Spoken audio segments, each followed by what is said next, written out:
ঢোঁৰাকাউৰী আৰু টিপচী চৰাই। এক বোলে ঢোঁৰাকাউৰী আৰু এটা টিপচী চৰাই আছিল। সিহঁত দুয়ো সখী বন্ধালে। এদিন দুয়ো এজোপা গছৰ ডালত বহি আছিল। এনেতে দেখিলে যে এজনী বুঢ়ীয়ে ধান সিজাই চোতালত মেলি দিছে। ঢোঁৰাকাউৰীয়ে টিপচীক ক'লে, সখী সখী চোৱাচোন, সেই বুঢ়ীজনী সিজোৱা ধান ৰ'দত মেলি দিছে। এথাপ মাৰি আমি আনোহক আহা। টিপচীয়েও এৰা, আনোহক আহা বুলি মাত দিলত ঢোঁৰাকাউৰীয়ে ক'লে, কিন্তু সখী, এটা কথা, মই ঠোঁটত যিমান ধান আনিম, তুমিও যদি সিমান আনিব নোৱাৰা, তেনেহ'লে মই তোমাক খাম।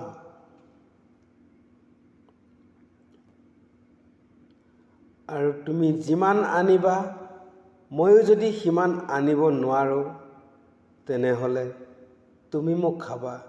ঢোঁৰাকাউৰীৰ কথা শুনি টিপচীয়ে ভাবিলে, মইতো তাতকৈ বেছি ধান একে থাপতে আনিব নোৱাৰিমেই। সেই দেখি বুজিছোঁ সি মোক খাবলৈ বুধি পাঙিছে। বাৰু দেখাই যাওকচোন, সি মোক কেনেকৈ খাব। ইয়াকে ভাবি টিপচীয়ে উত্তৰ দিলে, বাৰু সখী, সেয়াই হওক। ঢোঁৰাকাউৰীয়ে ক'লে, তেন্তে তুমি আগেয়ে থাপ মাৰি আনা। টিপচীয়ে উত্তৰ দিলে, নহয় সখী, তুমি আগেয়ে অনা।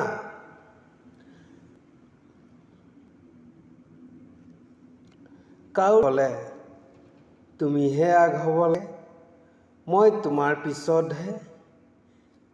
এই কথা শুনি টিপচীয়ে তাৰ এখুঁদমান ঠোঁটেৰে থাপ মাৰি এঠোঁট ধান আনিলে। কিন্তু সি নিচেই তাকৰ।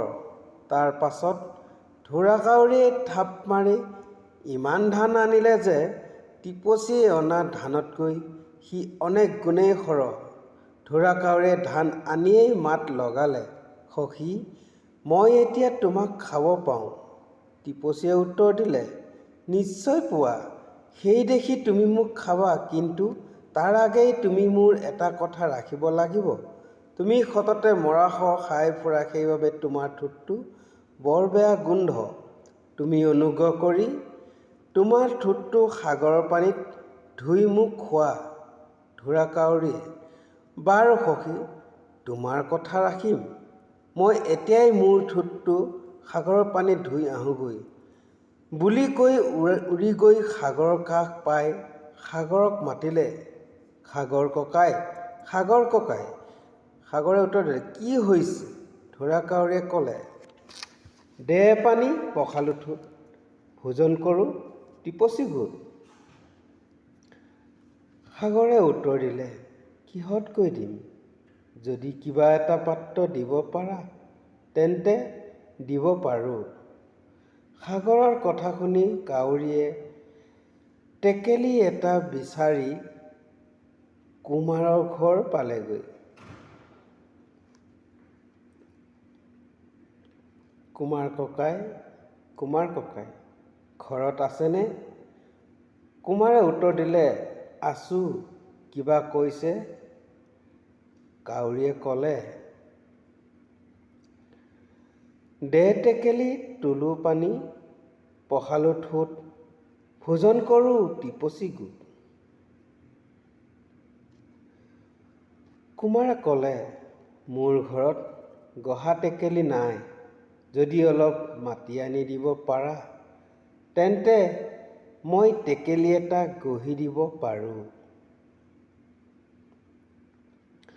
কুমাৰৰ কথা শুনি কাউৰীয়ে মাটিৰ ওচৰলৈ গৈ মাটিক ক'লে, দে মাটি, দিওঁ কুমাৰক, গঢ়ক টেকেলি, তোলো পানী, পখালো ঠোঁট, ভোজন কৰোঁ টিপচী গোট।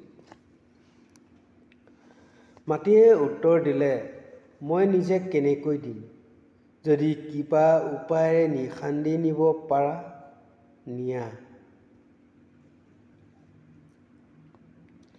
মাটিৰ সমিধান পাই কাউৰীয়ে মহৰ ওচৰ পালেগৈ।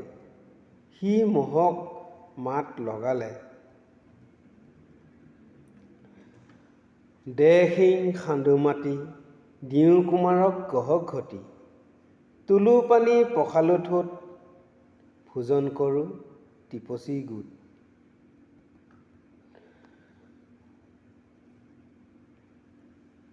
মই নিজে কেনেকৈ দিম, যদি কিবা উপায়েৰে নিব পাৰা নিয়া। মহৰ কথা শুনি কাউৰীয়ে গৈ কুকুৰৰ ওচৰ পাই কুকুৰক ক'লে, মাৰ মহ নিওঁ শিং, সান্দো মাটি দিওঁ কুমাৰক, গহক ঘটি তুলো পানী পখালো ঠোঁট, ভোজন কৰোঁ টিপচী গোট। কুকুৰে উত্তৰ দিলে, আজি ভালেমান দিন মই গাখীৰ খাবলৈ পোৱা নাই, সেই দেখি মোৰ গাৰ বল কমি গৈছে। তুমি যদি মোক গাখীৰ খুৱাব পাৰা তেন্তে মই মহ মাৰি দিব পাৰোঁ। এই কথা শুনি কাউৰীয়ে গাইৰ ওচৰলৈ গৈ গাইক ক'লে, দে গাখীৰ খুৱাওঁ কুকুৰক, বান্ধক বল মাৰক মহ, নিওঁ শিং সান্দো মাটি দিওঁ কুমাৰক, গহক ঘটি তুলো পানী পখালো ঠোঁট, ভোজন কৰোঁ টিপচী গোট।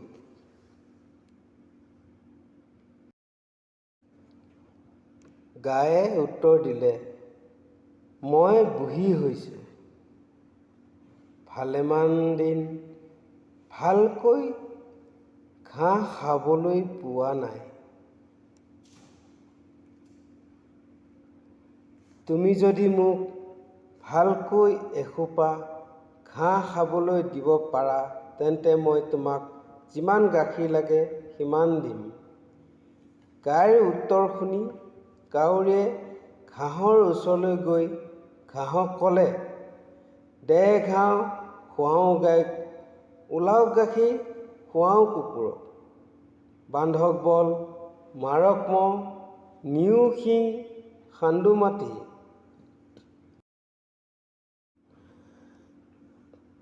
দিওঁ কুমাৰক গহক ঘটি, তুলো পানী পখালো ঠোঁট, ভোজন কৰোঁ টিপচী গোট।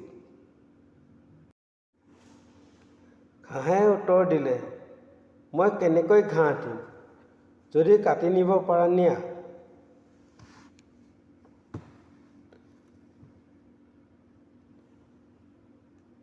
ঘাঁহৰ কথা শুনি কাউৰীয়ে কমাৰৰ ঘৰ পালেগৈ। বাহিৰৰ পৰাই কাউৰীয়ে কমাৰক মাত লগালে, কমাৰকাই কমাৰকাই ঘৰত আছেনে? কমাৰে উত্তৰ দিলে, আছোঁ কাউৰী ভাই, কি সকামত বা আহিলা? দে খন্তি কাটো ঘাঁহ খুৱাওঁ গৰুক, ওলাওক গাখীৰ খুৱাওঁ কুকুৰক, বান্ধক বল মাৰক মহ, নিওঁ শিং সান্দো মাটি, গহক ঘটি তুলো পানী পখালো ঠোঁট, ভোজন কৰোঁ টিপচী গোট। কমাৰে ক'লে, মোৰ জুইকুৰা নুমাই গ'ল, যদি তুমি জুই একুৰা আনি দিব পাৰা তেন্তে এতিয়াই এখন খন্তি গঢ়ি দিব পাৰোঁ। কাউৰীয়ে কমাৰৰ কথা শুনি চাৰিওফালে চাই দেখিলে যে সাগৰৰ সিপাৰে এঠাইত জুইৰ ধোঁৱা ওলাইছে।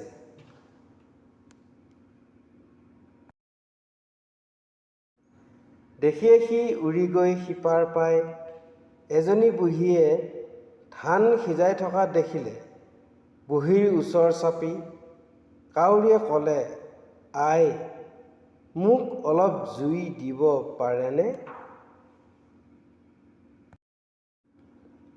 বুঢ়ীয়ে উত্তৰ দিলে, কিহতকৈ দিম? কাউৰীয়ে ক'লে, মোৰ ডৌকাৰ ভিতৰতে বান্ধি দিয়া। বুঢ়ীয়ে তাকেই কৰিলে। কাউৰীয়ে জুইৰ আঙঠাৰ টোপোলাটো ডৌকাত বান্ধি লৈ সাগৰৰ ওপৰেদি উৰি আহি থাকোঁতে তাত বতাহ লাগি জ্বলি উঠে। ডৌকা পুৰি গলত সি মাছ সাগৰত পৰি বুৰি মৰিল। ইফালে টিপচীয়ে মনে মনে কাউৰীৰ পিছে পিছে আহি আগৰে পৰা গুৰিলৈকে আটাইবোৰ লক্ষ্য কৰি আছিল। শেষত কাউৰীৰ এনে মৃত্যু দেখি সন্তোষ পাই এজোপা গছৰ ডালৰ পৰা উৰি আন এজোপা গছৰ ডালত পৰিলগৈ।